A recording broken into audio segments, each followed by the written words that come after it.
नमस्कार, आप सभी का मेरे चैनल द नॉलेज जंक्शन में एक बार फिर से स्वागत है। जैसा कि आप जानते हैं कि हमारे इस चैनल के माध्यम से आप सभी को देश दुनिया भर के बहुत सारे चीजों से रिलेटेड नॉलेज आप सभी को देखने को मिलता है। तो गाइस, आप सभी को सबसे पहले नूतन वर्ष यानी नव वर्ष की ढेर सारी शुभकामनाएं और उम्मीद करता हूं गाइस कि आप सभी अपने साथ साथ इस कड़ाके की ठंड में अपनों का भी ख्याल रख रहे होंगे और स्वस्थ मस्त होंगे। बहुत टाइम से मैंने चैनल पे वीडियो अपलोड नहीं किया था किसी व्यस्तता की वजह से, तो आज फिर मैं आप सभी के लिए एक बहुत ही नॉलेज वाला वीडियो लेकर आया हूँ। जैसा कि आप जानते हैं गाइस कि जीवन में नियम का बहुत ही महत्व होता है। नियम कई प्रकार के होते हैं। जीवन जीने का नियम, समाज में बैठने उठने का नियम, कॉलेज में पढ़ने लिखने का नियम, सड़कों पे चलने का नियम। तो उसी में से आज एक नियम के बारे में हम बात करेंगे जिसे ट्रैफिक रूल्स कहते हैं।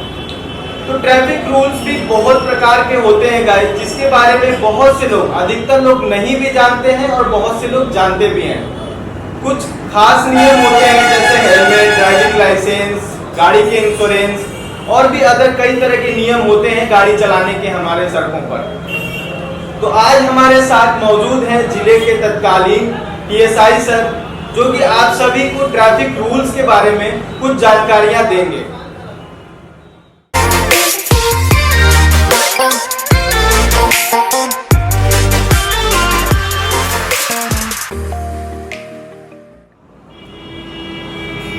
आज हम ट्रैफिक रूल्स के बारे में बात करेंगे।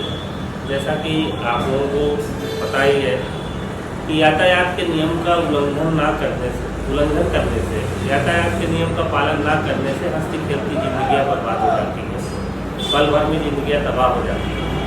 तो हमें यातायात के नियमों का पालन करना चाहिए। बहुत ज़्यादा नहीं है, थोड़े से अगर नियम का हम पालन करते हैं, ट्रैफिक रूल का पालन करते हैं, तो हम अपने जीवन को सुखद और सुखमय बना सकते हैं। अपने परिवार का, अपने लोगों का, अपने दोस्तों का जीवन बचा सकते हैं। इसके लिए सबसे महत्वपूर्ण बात है कि आप अगर रोड पर हैं, बाइक चला रहे हैं, तो हेलमेट लगाना ना भूलें। हेलमेट लगाना अति आवश्यक है। कई बार देखा गया है कि बहुत भीषण एक्सीडेंट हेलमेट के लगाने से उसकी ज़िंदगी बच जाती है। तो इसलिए आप जब भी रोड पर निकलें, जिस तरीके से आप अपने मोबाइल को लाना अपने साथ भूलते नहीं, उसी तरीके से जब भी बाइक का आप इस्तेमाल करें तो हेलमेट अवश्य लगाएं। दूसरी चीज़ कि यदि आप बाइक से चल रहे हैं तो आप जानिए कि आपके पास क्या क्या होना चाहिए। आपके पास गियर होना चाहिए, ड्राइविंग लाइसेंस, आपके पास गाड़ी का रजिस्ट्रेशन पेपर होना चाहिए, गाड़ी का इंश्योरेंस होना चाहिए। ये 3-4 पेपर आपके पास होना चाहिए ताकि कहीं भी कोई भी समस्या आती है, कोई चेकिंग होती है तो आपके पास ये हो और आप अन्य जुर्माना से बच सकते हैं। उससे जुर्माना लगता है, अगर आपके पास ड्राइविंग लाइसेंस नहीं है तो जुर्माना लगेगा, आपके पास रजिस्ट्रेशन नहीं है तो उसका अलग जुर्माना है। तो अब जुर्माने की रकम अत्यधिक हो गई है ताकि लोगों में एक जागरूकता फैले, एक डर हो कि हम अगर सही नहीं चलेंगे तो हमारे खिलाफ कार्रवाई होगी और अत्यधिक जुर्माना हमें देना पड़ेगा, ताकि हम अपने को और अपने साथियों का जीवन बचा सकें। तो पहली चीज़ तो आपको हेलमेट लगाना है। दूसरी चीज़ आपको driving licence, registration paper, insurance लेकर ही गाड़ी को चलाना है। और अगर आप 4 व्हीलर से चल रहे हैं तो सीट बेल्ट लगाना ना भूलें, सीट बेल्ट लगा के चलें। अक्सर देखा जाता है कि गाड़ी इधर उधर लोग खड़ी कर देते हैं, कोहरे का मौसम है, ठंड का मौसम है, दिखाई कम पड़ता है, तो गाड़ियां जो उल्टा सीधा पार्किंग कर देते हैं तो इससे भी अन्य गाड़ियां आके उस पर टक्कर मार देती हैं और लड़ जाती हैं और तमाम जो है एक्सीडेंट होते हैं। तो इन सब चीज़ों का हमें ध्यान देना है कि हमें सही जगह पे पार्किंग करना है और नियम का हमें पालन करना है कि कहाँ किस स्पीड से कब कैसे चलना है, इसकी जानकारी रख के ही हमें आगे बढ़ना चाहिए। और आपके घर के बच्चे हैं, वो बाइक लेके चलते हैं तो अक्सर देखा जाता है कि नाबालिग बच्चे हैं और वाहन चलाते रहते हैं, तो नाबालिग बच्चों से वाहन कभी ना चलाएं। अक्सर करके एक्सीडेंट होते हैं जो दारू पी के गाड़ी चलाते हैं, तो हमें ये देखना है कि कोई भी व्यक्ति ऐसा हो जो गाड़ी चला रहा है, दारू पी के चला रहा है, तो ऐसे लोगों को मना करें और गाड़ी नशे की हालत में गाड़ी न चलाएं। अक्सर करके एक्सीडेंट नशे की हालत में ही होता है, तो आप इन सब चीज़ों का विशेष ध्यान दें कि नशे की हालत में न गाड़ी चलाएं, न चलाने दें और न ही बैठें। अब तो रूल्स आ गए हैं कि हेलमेट का इस्तेमाल तो जो पीछे बैठा है वो भी करे, जो चला रहा है वो तो करेगा ही, पीछे बैठने वाले को भी इसका हेलमेट का इस्तेमाल करना चाहिए। अक्सर देखा जाता है कि जो आम रोड है उस पर भी बहुत अत्यधिक स्पीड से गाड़ियाँ चलाते हैं। जो हाईवे की स्पीड है वो अलग है और आम रोड की स्पीड अलग है, मार्केट की स्पीड अलग है। हर जगह स्पीड बोर्ड लगे होते हैं, उसी के अनुसार गाड़ी चलाना चाहिए। तो मार्केट में 40 के नीचे ही गाड़ी चलानी चाहिए। हाईवे पर ही इसकी स्पीड होती है और उसमें लाइन बनी होती है कि आपको किस लाइन में कौन सी स्पीड से जाना है, ये लिखा होता है। तो आपको इस तरीके से चलना चाहिए। तो हाईवे पर अगर आप चल रहे हैं तो आपकी लिमिट होती है 80 और अगर आम रोड पे चलते हैं तो आपकी लिमिट होती है 40। इससे अधिक की गाड़ी नहीं चलानी चाहिए। अगर इससे अधिक आप चला रहे हैं तो गाड़ी आप नहीं चला रहे, स्वयं गाड़ी आपको चला रही है, फिर इसमें दुर्घटना होने की संभावना अधिक हो जाती है। और अक्सर ये देखा जाता है कि लोग जब एक दूसरे को क्रॉस करते हैं तो बाएं से क्रॉस करते हैं, तो जब भी आप पास लें तो दाहिने से ही आप ओवरटेक करें।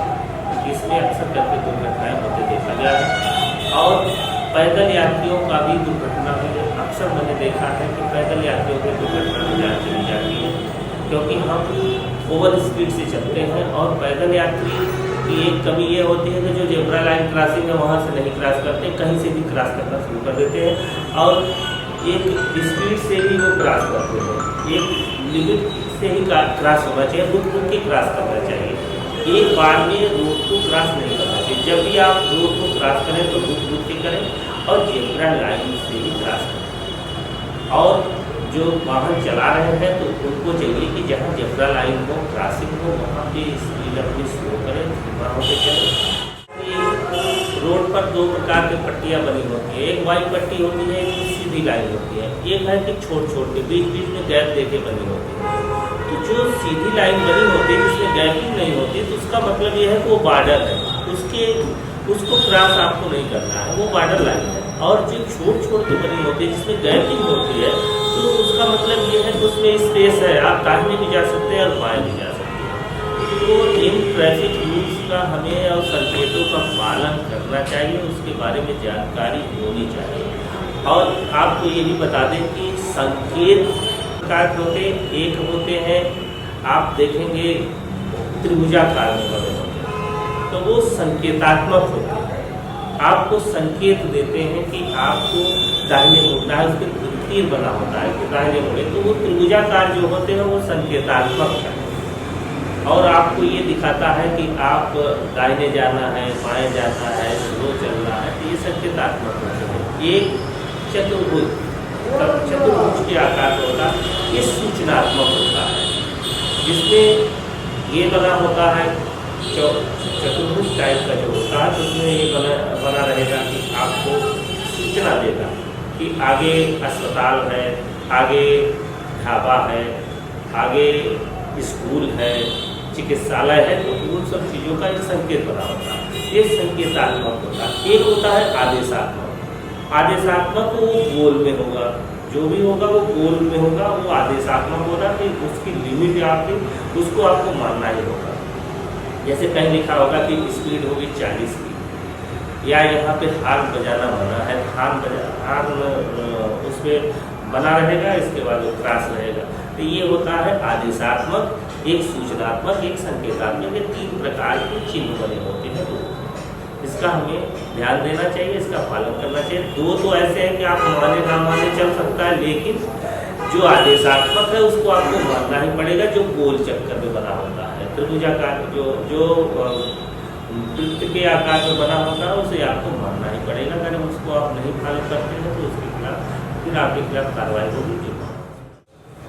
तो आप सभी ने TSI सर को सुना और सभी जो रूल्स होते हैं, ट्रैफिक रूल्स होते हैं, सड़क पर कैसे चला जाता है, और वाइट पट्टियों का कैसे उपयोग किया जाता है, जो रोड किनारे बोर्ड्स लगे रहते हैं उसका कैसे पालन किया जाता है, इन सभी रूल्स के बारे में सर से आपने सुना है। तो आप सभी से उम्मीद है कि आप इस रूल्स को, सर के बताए हुए रूल्स को फॉलो करेंगे और अपने जीवन को सुरक्षित रखेंगे। तो गाइस, चैनल पे अगर आप नए हैं तो मेरे चैनल को सब्सक्राइब करें, वीडियोस को लाइक करें, शेयर करना न भूलें ताकि अधिक से अधिक लोगों के पास ये वीडियो पहुंचे और लोग ट्रैफिक रूल्स को लेकर जागरूक हों और उनको भी नॉलेज हो कि ट्रैफिक रूल्स क्या होते हैं और उसका कैसे पालन किया जाता है। तो सर, आप हमारे चैनल के लिए क्या कुछ बोलना चाहेंगे? आपने ट्रैफिक रूल्स के बारे में जो इतना लोगों को जागरूक करने का एक जिम्मा उठाया है, इसके लिए आप बधाई के पात्र हैं। आपको तथा आपके चैनल वालों को सभी को मैं थैंक यू सो मच।